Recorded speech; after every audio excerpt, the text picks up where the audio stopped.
हाँ जी, hello one, कैसे हो आप सभी लोग? सब बढ़िया। बात करते हैं मार्केट की। क्या कुछ चल रहा है मार्केट में, बिटकॉइन किस तरफ जाता हुआ मैं दिख रहा है। इसके अलावा मार्केट से ढेरों अपडेट्स आई है, तो उनको फिल्टर करके कुछ सेलेक्टेड अपडेट्स आपके लिए लाया हूँ। उनको देखते हैं। Let's start the video. और हाँ, देखो, मार्केट में रोजाना कुछ ना कुछ अपडेट आती रहती है, लेकिन कोई इमरजेंसी या कोई इंपॉर्टेंट अपडेट होती है ना, वही मैं अपने टेलीग्राम पर आपके साथ शेयर करता हूँ। क्योंकि आप में से काफ़ी लोग कहते हैं कि भैया दिन की 7-8 अपडेट मत डालो करो, अगर कोई इंपॉर्टेंट हो तो वही डाला करो। और वही चीज़ अब मैं करता हूँ कि सिर्फ 2 या 3 अपडेट आती है। फिर भी आप में से काफ़ी लोग टेलीग्राम पर ज्वाइन होकर नहीं रखे हो, तो भैया क्या कर रहे हो? कुछ इमरजेंसी अपडेट कल ना आ गई ना आपके कोई नहीं एक्सचेंज से जुड़ी हुई, तो आपका नुकसान भी हो सकता है। तो समय रहते आप एक्शन ले लोगे अगर अपडेट आपको मिल गई। तो इसके लिए टेलीग्राम को ज्वाइन करके रख लेना, लिंक आपको वीडियो की डिस्क्रिप्शन बॉक्स में मिल जाएगा। ओवरऑल मार्केट देखो, अभी थोड़ा सा आपको कमजोरी देखने को मिल रहा होगा। 27,000 के नीचे बीटीसी फिसल गया था, 26,900 के लेवल तक आया था, और बाकी सारे अल्ट कॉइन्स में कुछ ना कुछ कमजोरी आपको देखने को मिल रही होगी।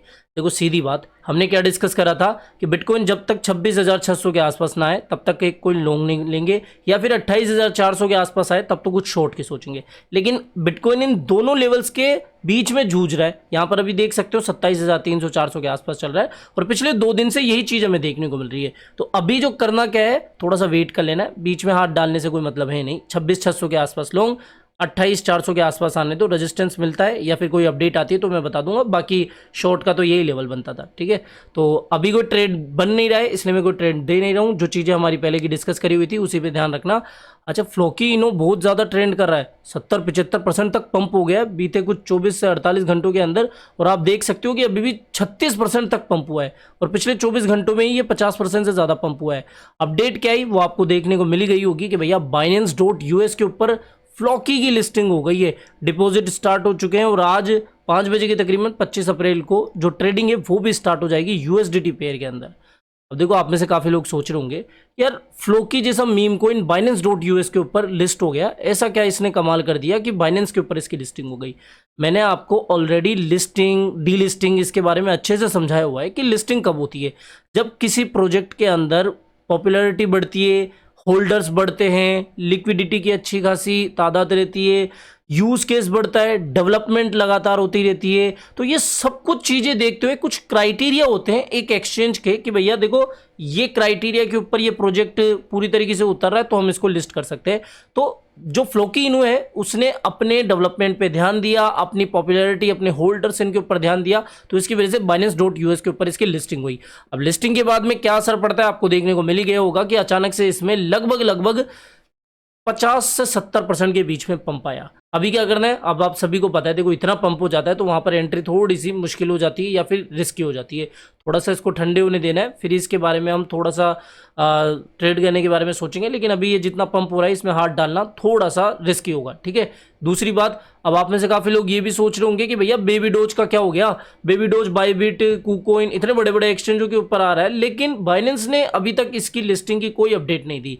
भैया देखो, बाइनेंस ने वैसे फ्लोकी की भी कोई लिस्टिंग नहीं दी। यहाँ पर Binance.us अलग कंपनी है और बाइनेंस अलग है, वो मैंने आपको बहुत पहले ही क्लियर कर दिया था। तो Binance.us के ऊपर इसकी लिस्टिंग, हालांकि ये संकेत दे रही है कि भैया बाइनेंस ग्लोबल के ऊपर इसकी लिस्टिंग जल्दी हो सकती है, ठीक है। तो बेबी डोज कॉइन का Binance US या फिर बाइनेंस ग्लोबल के ऊपर लिस्ट ना होने का मतलब ये नहीं है कि ये कभी लिस्ट होगा ही नहीं, ठीक है। कुछ क्राइटेरिया है जिसको अभी तक ये फुलफिल नहीं कर पा रहा है, तो जैसे ही उन क्राइटेरियाज को ये फुलफिल करेगा, और मुझे ऐसा लगता है कि देखो जिस तरीके से बाइनेंस लिस्टिंग करता हुआ आ रहा है ना, वैसे ही बेबी डोज कॉइन की आपको कुछ ही समय के बाद में लिस्टिंग की अपडेट देखने को मिल जाएगी। तो कोई डरने वाली बात नहीं हो, थोड़ा सा पुराना भी ये प्रोजेक्ट हो चुका है, और बीच बीच में थोड़ी बहुत अपडेट्स आती रहती है। थोड़ा इलॉन मस्क भी छेड़ देते हैं अपने ट्वीट से, तो इसकी वजह से क्या है कि मार्केट में इनका नाम चलता रहता है और एक्सचेंजों की निगाहें भी इन पे बनी रहती है। अब देखो, चिंता का विषय तो ये है लिस्टिंग से और डी लिस्टिंग से जुड़ी हुई। ओकेएक्स के जो फाउंडर है उन्होंने सीधे बोल दिया कि देखो, अगर कोई प्रोजेक्ट अभी काम नहीं कर रहा है, डेवलपमेंट के ऊपर ध्यान नहीं दे रहा है ना, तो भैया ये हमारे लिस्टिंग एग्रीमेंट के खिलाफ जा रहे हैं, और इसके तहत हम उस कोइन या फिर प्रोजेक्ट को डीलिस्ट भी कर सकते हैं। और ओकेएक्स कितना बड़ा मार्केट में नाम है वो आपको बताने की जरूरत नहीं है। तो ओकेएक्स के जो फाउंडर है उन्होंने साफ साफ बोल दिया कि भैया देखो, काम करो, ढंग से करो, डेवलपमेंट के ऊपर ध्यान दो, कम्युनिटी के ऊपर ध्यान दो, तब तो आप हमारे एक्सचेंज पे रहोगे, वरना हम इसको डीलिस्ट कर देंगे।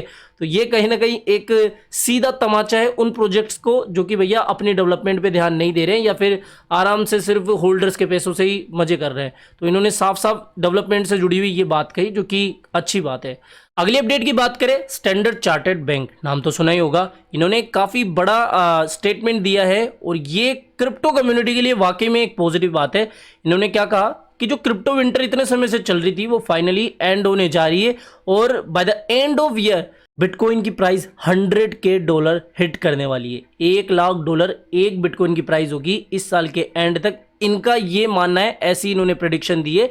और इसके पीछे का जो कारण है इन्होंने वो बताया है कि भैया देखो, बैंकिंग क्राइसिस जो है ना वो भी खत्म नहीं हुआ है और बहुत सारे फैक्टर्स है जो कि बिटकॉइन की प्राइस को इस साल के एंड तक $1,00,000 की तरफ धकेल सकती है, ऐसा इनका मानना है बैंक का। और बैंक की तरफ से अगर ऐसी बात की जा रही है तो ये कहीं ना कहीं हमें मोटिवेट करती है और पॉजिटिविटी लाती है कि भैया देखो, बड़े बड़े बैंक्स का भी ये मानना है कि बिटकॉइन की प्राइस जो है आगे आने वाले समय में $1,00,000 तक जा सकती है। अगर हम $1,00,000 भी नहीं बात करें ना तो कम से कम 50,000 40,000 तक तो जा ही सकती है, क्योंकि $30,000 तो हमने अभी देख लिया। तो अगर $10-20,000 ये और बढ़ जाए साल के एंड तक तो कोई बड़ी शॉकिंग बात नहीं होगी। 50,000 तो हम देख ही रहे हैं, ठीक है। तो ये एक पॉजिटिव अपडेट है। अगली अपडेट की बात करिए, थोड़ी सी नेगेटिव अपडेट है। Amazon का जो NFT मार्केट प्लेस लॉन्च होने वाला था, मैंने आपको अपडेट दी थी ना कि भैया इनका जल्दी NFT मार्केट प्लेस आने वाला है। तो Amazon ने अभी जो ये मार्केट प्लेस का काम है ना वो थोड़ा सा रोक दिया है या फिर इसको थोड़ा सा डिले कर दिया है। कारण क्या है इसका? कारण ये है कि कुछ टेक्निकल इश्यू इनको आ रहे हैं, साथ ही कुछ कॉमर्शियल इश्यू भी आ रहे हैं, जिसकी वजह से अभी जो इसकी लॉन्चिंग डेट है या फिर जो लॉन्च है वो थोड़ा डिले होने जा रहा है। लेकिन जल्दी आपको ये मार्केट में उतरता हुआ देखने को मिल जाएगा, जैसे इनके ये जो इश्यूज है वो सोल्व होते हुए दिखेंगे। तो ये अमेजोन के NFT मार्केट प्लेस से जुड़ी हुई अपडेट थी।